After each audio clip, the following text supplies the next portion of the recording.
आज एक सवाल है, अगर परीक्षा से पहले ही सवालों के जवाब बिकने लगे तो फिर मेहनत कौन करे।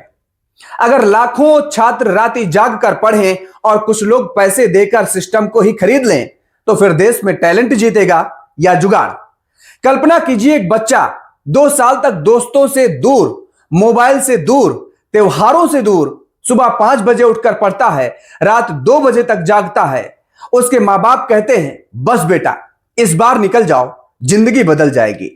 लेकिन एग्जाम से पहले ही अगर सवाल बाजार में घूम रहे हो तो बताइए, हार छात्र की हुई या देश की।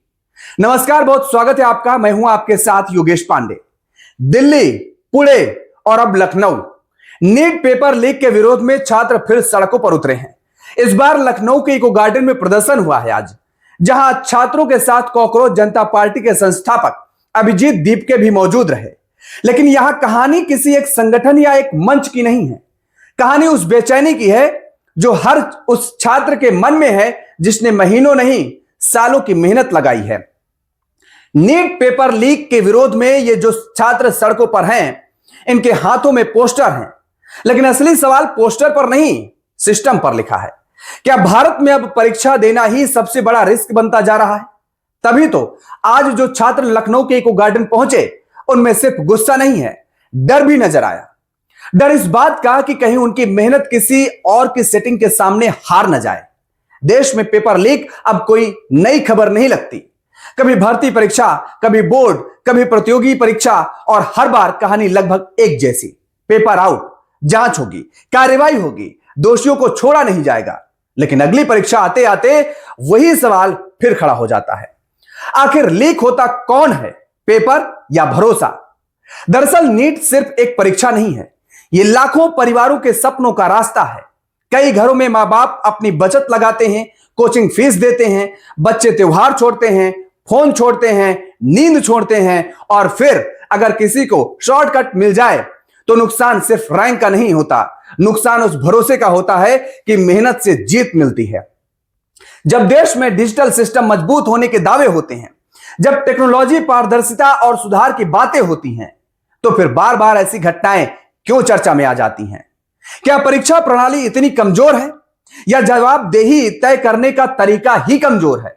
यह सवाल सरकार का तो है ही, इसके साथ ही पूरे प्रशासनिक मॉडल का भी है।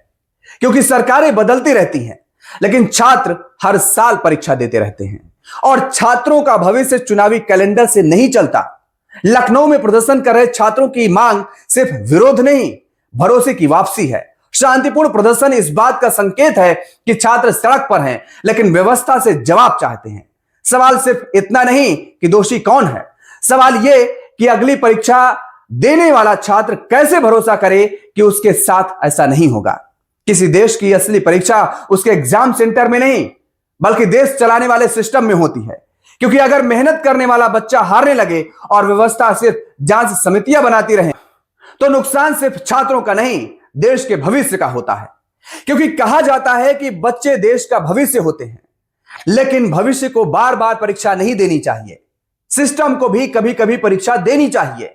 क्योंकि अगर मेहनत करने वाला बच्चा हर बार कटघरे में खड़ा होगा तो सवाल पेपर लीक का नहीं रहेगा, सवाल देश के भरोसे का हो जाएगा। और याद रखिए, जब छात्र निराश होता है तो सिर्फ एक रिजल्ट खराब नहीं होता, एक पीढ़ी कमजोर होती है। आप बताइए, पेपर लीक में सबसे पहले जवाब किसे देना चाहिए? और पेपर लीक पर सबसे पहले क्या बदलना चाहिए? सिस्टम, कानून या जवाबदेही? कमेंट बॉक्स में अपना जवाब जरूर लिखिएगा।